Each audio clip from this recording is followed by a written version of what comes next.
салом тамошобинони гиромӣ, хулосаи хабарҳои муҳими 7 ноябри тоҷикистонро аз пойгоҳи хабарии бомдод бароятон пешкаш мекунем. шурӯъ мекунем аз як нигоҳи кӯтоҳ ба сархати хабари муҳими рӯз дар ин барнома. зодаи тоҷикистон Руслан Моллохолов дар Украина кушта шуд. як шаҳрванди тоҷик дар ҳамлаи террористӣ дар Шерози Эрон айбдор мешавад. боздошти дубораи раҳбари собиқи салафиҳои Тоҷикистон Домулло Муҳаммадӣ. мо интихобамонро кардем. суханронии кабирӣ дар анҷумани мухолифони Путин.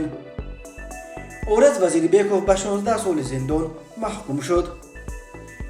даъвати хабарнигорони бидуни марз ба озодии 4 журналисти тоҷик. рустами эмомалӣ ба Темур Раимов хона тӯҳфа кард ва ба Мулло Раҷаб Халифаев 100 000 сомонӣ. ҳалокати 8 нафар дар 4 садамаи пурқурбонӣ дар Ишкошуму Данғара ва Восе. ва акнун тафсилоти хабарҳо.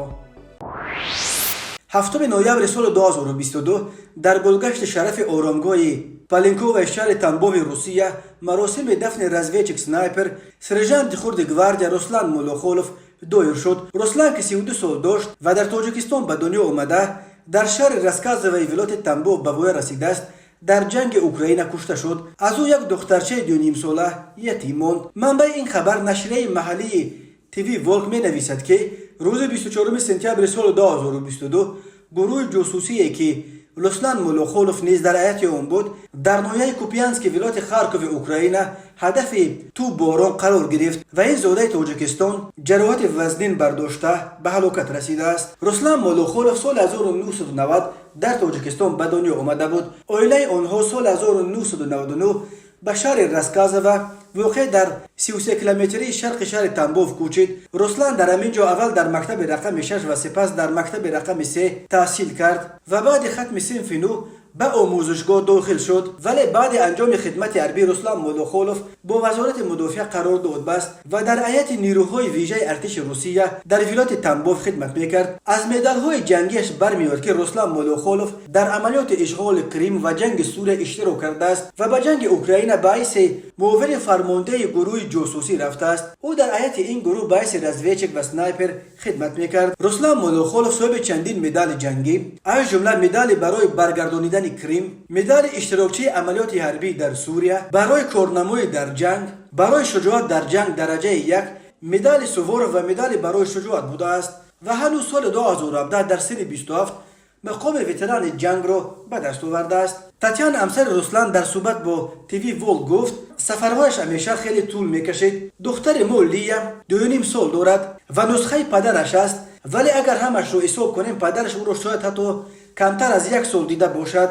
ӯ хеле пазмон мешуд. бахусус вақтҳои охир Татьяна ҳамчунин нақл кардааст ки Руслан мехост соҳиби маълумоти олӣ шавад ва ғоибона ба донишгоҳ дохил шуда буду мебоисти 1 сол баъд таҳсилашро ба поён мерасонд. вале ин орзуи Руслан мисли даҳҳо орзуи дигараш ҳамроҳи ӯ ба хук рафт. Русия рӯзи 24 феврали соли 2022 бо баҳонаи ҳимоят аз сокинони рӯззабони Донбасс ба Украина ҳамла оварда қисматҳои бузургеро дар шарқ ва ҷануби ин кишвар ишғол кард. вале моҳҳои охир пешрафти артиши Русия дар Украина на фақат манъ карда шуд, балки Русия маҷбур шуд ки аз бисёре аз қаламрафҳои қаблан ишғол кардааш ақибнишинӣ кунад. шикастҳои аз ҳама сахтро артиши Русия дар ҷабҳаҳои Херсон ва Харков дучор шудааст. Руслан Моллохолов низ дар ҳамин ҷабҳаи ахир кушта шуд. ҳам Украина ва ҳам Русия дар рафти ин ҷанг талафоти сангин доданд ки аз ҳар ду тараф ба даҳҳо ҳазор нафар мерасад. дар байни онҳо даҳҳо зодаи Тоҷикистон низ ҳастанд ки дар сафи артиши Русия хидмат мекарданд ва ба ҷанги Украина фиристода шуданд. акнун Руслан Моллохолов ба шумори қурбониёни тоҷики ҷанги Украина 1 нафари дигар афзуд. вазорати иттилооти Эрон рӯзи 7 ноябри соли 2022 бо нашри як иттилоияи расмӣ хабар дод ки ҳамаи 26 нафари дастгир шуда дар робита ба ҳамлаи террористии рӯзи 26 октябр ба макони барои шиаҳо муқаддаси шабчароғ дар шаҳри Шероз ғайриэронӣ буда шаҳрвандони Озарбойҷон, Афғонистон ва Тоҷикистон мебошанд. бино ба иттилоъ, вазорати иттилооти Эрон ки умури амнияти ҷумҳурии исломиро бар дӯш дорад, дар бораи боздоштҳои суратгирифта дар ҷараёни таҳқиқи парвандаи ҳамлаи Шероз ҷузъиёти дигар надодааст. ин бори аввал аст ки як шаҳрванди Тоҷикистон дар Эрон با اتهام دست داشتن در حمله تروریستی دستگیر می شود. بنا به بیانیه وزارت اطلاعات ایران، شهروند آذربایجان از فرودگاه باکو به تهران آمده بعد ورودش به قلمرو ایران به نمایندگان سازمان تروریستی داعش در آذربایجان و سپس در افغانستان تماس گرفته خبر داده است که الکی در داخل ایران است. مطبوعات ایران شهروند دستگیر شده افغانستان را محمد رامیز رشیدی با لقب ابو بصیر و شهروند دستگیر شده تاجیکستان را صباحان کمیرونی با لقب ابو اویشه نام بردند، ولی ظاهرا صباحان کمیرونی اسم اصلی او نیست، چون که این نام و نسب خاص ساکنان تاجیکستان نیست. روز 26 اکتبر سال 2022 3 نفر سلاح به دست با ماشین پیژو از طرف کوچه نهم وارد میدان نزد حرم شه چراغ در شهر شیراز استان فارس شده بالای ازدحام زائران آتش کشیدند. در نتیجه دست کم 15 نفر از جمله زنان و کودکان کشته شده، 27 نفر جراحت برداشتند. گفته می شود که تیرانداز را کارمندان پلیس امنیتی با آتش جوابی مجروح و دستگیر کردند، ولی او در بیمارستان جان باخته است.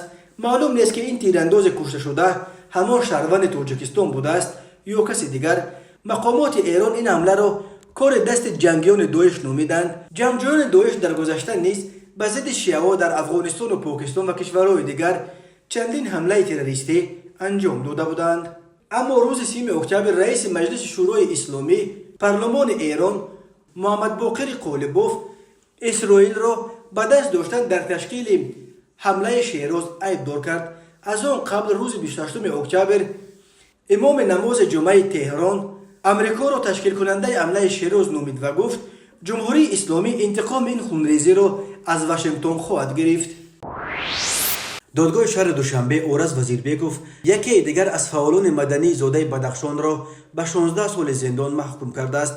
یکی از پیوندان او روز 6 نوامبر به رادیو آزادی گفت که محاکمه روز 5 نوامبر بدون حضور خویشاوندان صورت گرفته است و دادرس هم حکم را اعلام کرده است. مفتشان آرز وزیربکوف را از جمله به افراطگرایی و دعوت به سرنگونی حکومت قانونی از طریق اینترنت متهم کردند. به گفته پیوندانش او را همچنین با آن گناهکار کردند که قسمی از پولهای خیریه را که باید به دیگران میرساند و یا تقسیم میکرد از آن خود کرده است. مصاحب رادیو آزادی از حلقه خویشاوندان وزیربکوف در صحبت با رادیو آزادی گفت آرز خود را بیگناه میداند و میخواست پروندهش عادلانه تحقیق و محکمه شود، ولی مقامات تفتیشاتی به این اهمیت نمیدادند. به قول مصاحب رادیو آزادی آنها آن تصمیم نگرفتند که از حکم دادگاه بالایی شکایت برند و یا نه.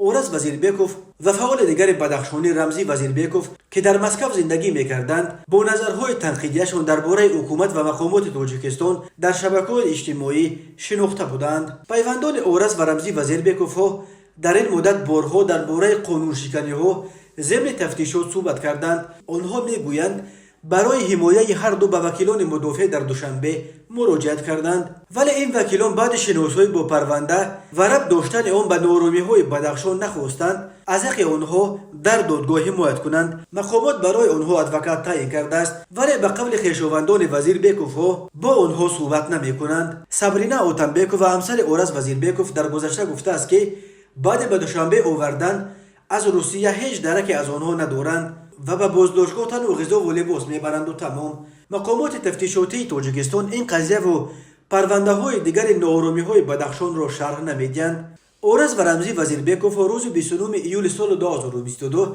در فرودگاه دمدیدوی مسکو ناپدید شدند.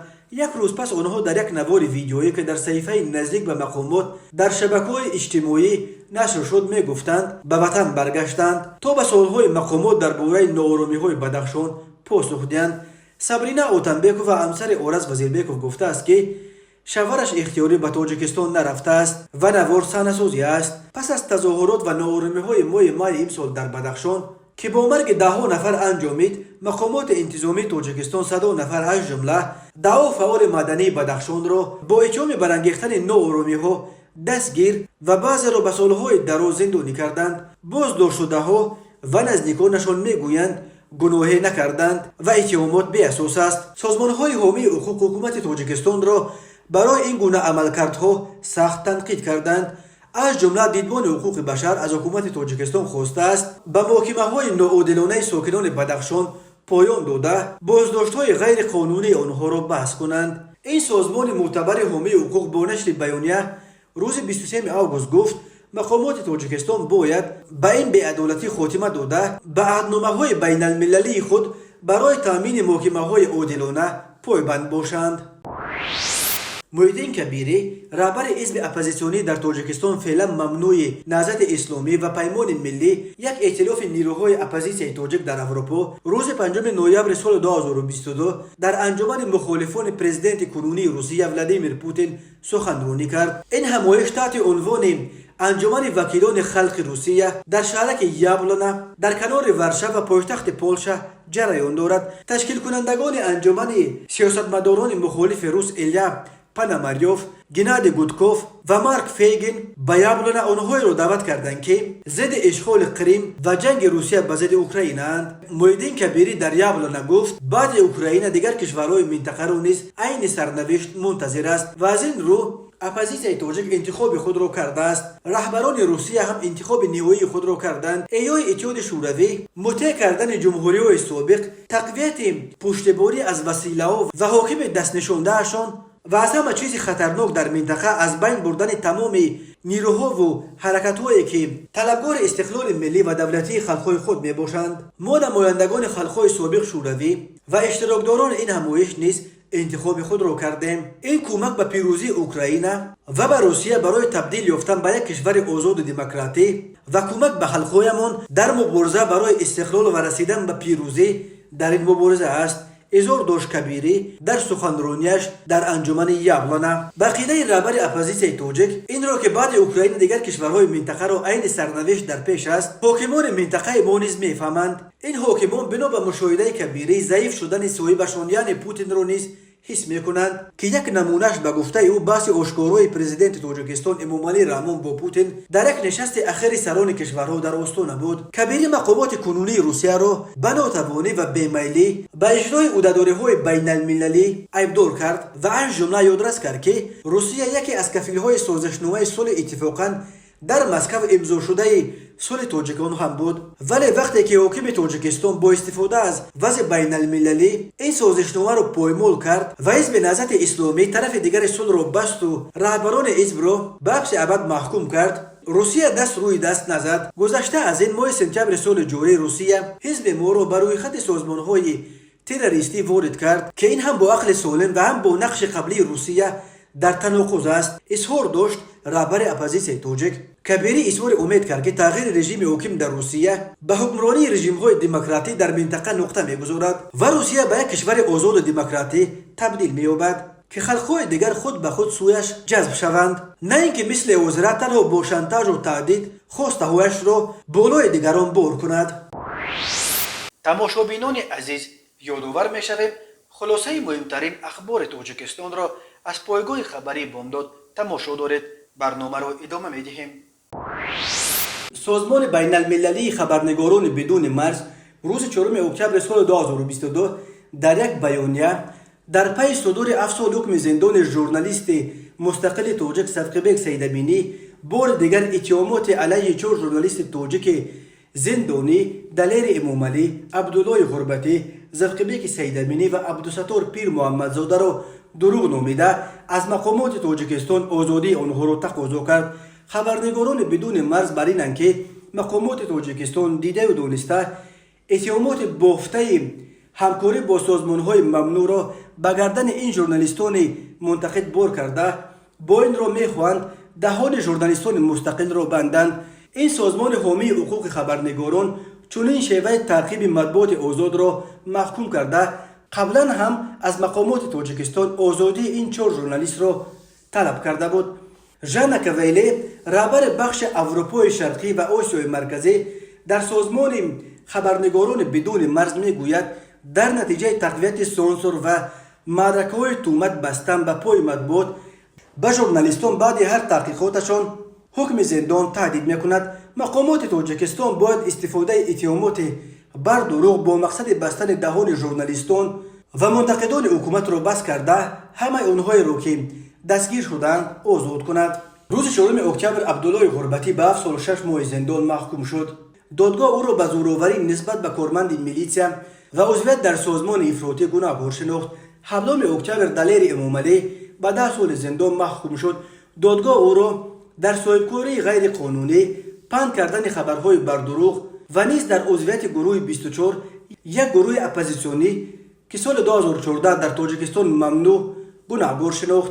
روز 4 نوامبر زرقبیک سیدامینی با جرم عضویت در گروه 24 و حزب نهضت اسلامی باز یک سازمان اپوزیسیونی در تاجیکستان ممنوع به 7 سال زندان محکوم شد. سازمان خبرنگاران بدون مرز بر این است که اتهامات بافته همکاری با سازمان‌های ممنوع را مقامات تاجیکستان به صورت فراوان برای بستن دهان ژورنالیستان به کار میبرند. یعنی ژورنالیستان را اول به یگان بهانه ناچیز دستگیر میکنند ولی بعدا به ضدشان اتهامات خیلی جدیتر اعلام کرده می شود. از ماه مای تا آگوست سال 2022 در تاجیکستان دست کم 12 ژورنالیست و بلاگر از جمله 6 ژورنالیست و بلاگر زاده بدخشان بازداشت و 4 نفر آنها الکی محکوم به زندان شدند. به احتمال غالب این حبس ها به موقع تاجیکستان در ردبندی نوبتی سطح آزادی مطبوعات تاثیر منفی خواهد رساند و امکان دارد که تاجیکستان امسال در روی خط سیاه دولت‌های سرکوبگر مطبوعات آزاد قرار بگیرد. محرموف محمد رحمت اللهویچ معروف به محمد رحمت الله و دامولا محمدی که یک وقتها رهبر سلفی‌های تاجیکستان نام برده میشد، بعد 1 سال رهایی‌اش از زندان دوباره از جانب مقامات کمیته دولتی امنیت ملی دستگیر شده است. پیوندانش در محله چاریکاران در کنار غربی شهر دوشنبه میگویند درباره سبب بازداشتش معلومات ندارند. مقامات این مسئله را شرح نمیدهند. برادرش یوسف محرموف روز 7 نوامبر سال 2022 برای رادیوی آزادی گفته است محمدی را ساعت 10 روز 2 نوامبر به کمیته دولتی امنیت ملی دعوت کردند و بعدا به پسرش خبر دادند که او بازداشت شده است. او افزود تنها امین را میداند که برادرش را برای صحبت در کدام مسئله یا مویزه دستگیر کردند ولی جزئیات برایش معلوم نیست. محمد رحمت الله سال 2016 به 8 سال زندان محکوم گردیده. بنا به نقل یوسف محرموف برادر محمد رحمت الله سال 2021 در چارچوب قانون عفو به آزادی برآمد. در جای کار نمیکرد، شناسنامه نیز نداشت، به مسجد نمیرفت، در خانه بود، گو به کوچه میبرآمد و تمام. نقل کرده است یوسف محرموف و علاوه کرده است که بعد بازداشت دیگر برادرش را ندیدند. به ما گفتند که او در بازداشتگاه است و تنها روز 8 نوامبر دیدن میتوانید. محمد رحمت الله 49 سال و 4 فرزند داشته رشته شریعت دانشگاه بین المللی اسلامی پاکستان را ختم کرده است. دامولا محمدی در دهه اول سال 2000 در اوج فعالیت پیروان رویه سلفیه در تاجیکستان به میدان آمد و یکی از سخنگویان اساسی سلفی ها در بحث های مذهبی طرفداران این رویه نو برآمد با روحانیان سنتی بود. در سال 2009 در پی اوج گرفتن این بحث ها دادگاه عالی تاجیکستان فعالیت جریان سلفیه را رسما منع کرد و سال 2014 این رویه را برای خط سیاه سازمان و حرکت‌های افراطی شامل کرد. قبل از بازداشت قبلیش دامولای محمدی در معرکه به ضد حزب نهضت اسلامی تاجیکستان برای انداختن مقامات فعالانه اشتراک داشت و در رسانه‌های محلی چندی مقاله نشر کرد که در آنها تأسیس حزب دینی را در اسلام نوضرور و حزب نهضت را مزدور خارجیان نامیده بود.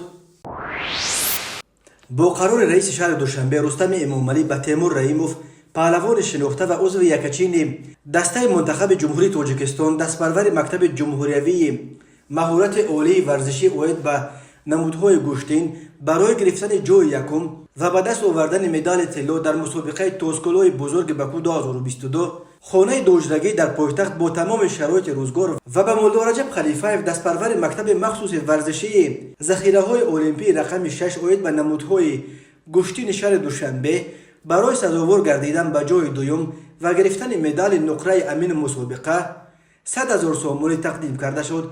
در این باره روز 7 نوامبر سال 2022 خدمات مطبوعات شهرداری دوشنبه با نشر یک اطلاعیه ویژه خبر داد.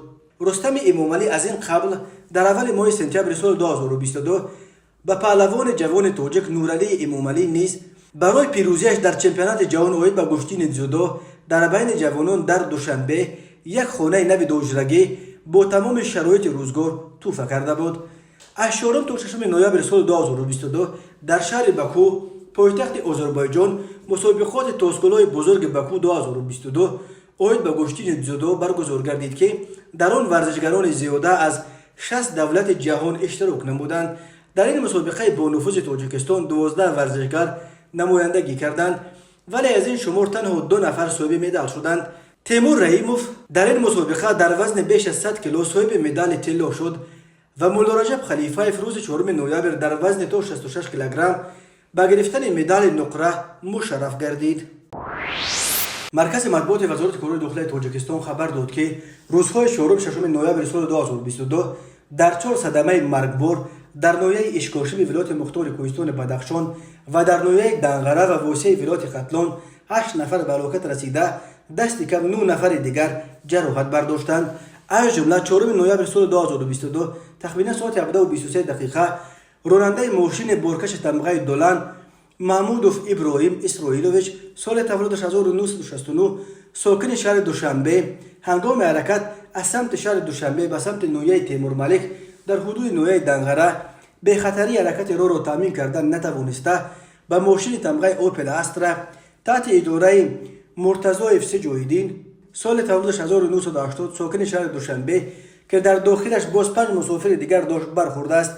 در نتیجه راننده اوپل مرتضایف و مسافرانش سفر وندگینه سال تولدش 1983 سیف الله شمس‌الله سال تولدش 2021 هر دو ساکن ناحیه فرخور جراحت وزن جسمانی برداشته در جای حادثه به هلاکت رسیدند. مسافر دیگر اوپل شوی و پروینه سال تولدش 2001 ساکن ناحیه واسه و قیوموف خیرالدین سال تولدش 1966 و عزیزوف سیف الله سال تولدش 1957 ساکن ناحیه فرخور جراحت‌های گوناگون جسمانی برداشته در بیمارخانه بستری گردیدند. همچنین روز 5 نوامبر سال 2022 تقریبا ساعت 15:45 دقیقه راننده ماشین تمغه موسی اسکندرخانوف سنگلی خان سال تولدش 1975 ساکن ناحیه اشکاشم هنگام حرکت از سمت دهه ورنگ به سمت دهه زنگ از عهده اداره واسطه نقلیات نبرآمده و ماشین او با 7 مسافر به ساحل دریای پنج چپه شده است.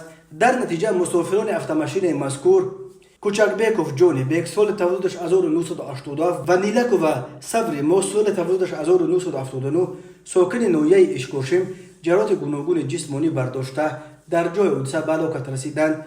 خود راننده و دیگر مسافرانش پلتبایف بختیار سال تولدش 1995 مخانوف نظام خان سال تولدش 1979 کریم و راهنما سال تولدش 1998 احمد بیکوف علی بیک سال تولدش 2012 دولت شاه و حسنارا سال تولدش 1985 ساکنان ناحیه اشکاشم جراحت‌های گوناگون جسمانی برداشته در بیمارخانه بستری گردیدند.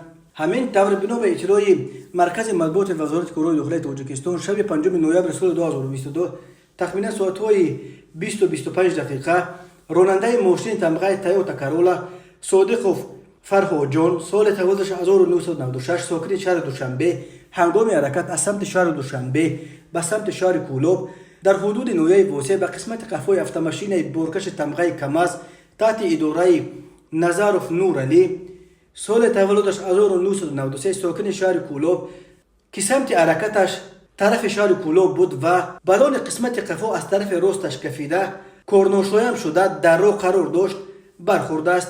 در نتیجه راننده تویوتا صادقوف و مسافرش قاسموف رامیس سال تولدش 1996 ساکن ناحیه فرخور جراحت‌های جسمانی برداشته هنگام به بیمارخانه بردن در راه به هلاکت رسیدند. این چنین 6 نوامبر سال 2022 تقریبا ساعت 15:25 دقیقه راننده ماشین تمغه مرسدس بنز علی جان فیضعلی سال تولدش 1991 ساکن ناحیه واسه هنگام حرکت در راه ماشینگرد کولوب واسه دوشنبه در حدود دهه توقرک از عهده اداره ماشین نبرآمده به سمت مقابل راه برآمده به قسمت پیش ماشین تمغه اوپل استرا تحت اداره غنیش الهام جان سال تولدش 1995 ساکن ناحیه واسه برخورده است. در نتیجه مسافر اوپل رمزیور نموزدی سال تولدش 1995 ساکن ناحیه واسه جراحت وزن جسمانی برداشته در بیمارخانه به هلاکت رسیده است. از روی این حادثه‌ها تحقیقات ادامه دارد. هر سال بر اثر صدمه‌ها در راه تاجیکستان تا 400 نفر به هلاکت رسیده، بیش از 1200 تن دیگر معیوب می‌شوند. مژدن 28 ساله تاجیک شفقت جان رحیموف شب 5 نوامبر سال 2022 در مسابقات شرکت پروموتری ماچ روم در شهر ابوظبی امارات متحده عرب در وزن نیم سبک تا 59 کیلو رقیبش از بریتانیای کبیر زلیف برت را شکست داد و نخستین زاده تاجیکستان شد که سزاوار عنوان قهرمان بوکس کسبی جهان طبق فرضیه IBF یا فدراسیون بین المللی بوکس شد. شفقت جان رحیموف که 14 آگوست سال 1994 در شهر قرغنتپه در جنوب تاجیکستان به دنیا آمده است، در تالار ارخانگل میخائیل در شهر اکاترینبورگ روسیه مشق میکند.